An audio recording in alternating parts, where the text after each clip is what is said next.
Hindi ka dapat matakot sa mga bagay na nakakatakot, o sa palaso ng mga kaaway, o sa sakit at mga salot na sumasapit sa gabi man o sa araw.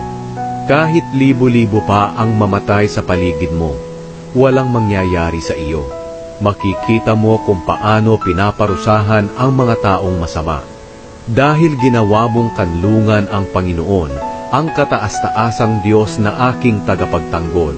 Walang kasamaan, kalamidad, o anumang salot ang darating sa iyo o sa iyong tahanan. Dahil uutusan ng Diyos ang kanyang mga anghel upang ingatan ka saan ka man magpunta. Bubuhatin kanila upang hindi masugatan ang iyong mga paa sa bato. Tatapakan mo ang mga leyon at mga makamandag na ahas. Sinabi ng Diyos, ililigtas ko at iingatan ang umiibig at kumikilala sa akin. Kapag tumawag siya sa akin, sasagutin ko siya. Sa oras ng kaguluhan, sasamahan ko siya. Ililigtas ko siya at pararangalan. Bibigyan ko siya ng mahabang buhay at ipapakita ko sa kanya ang aking pagliligtas.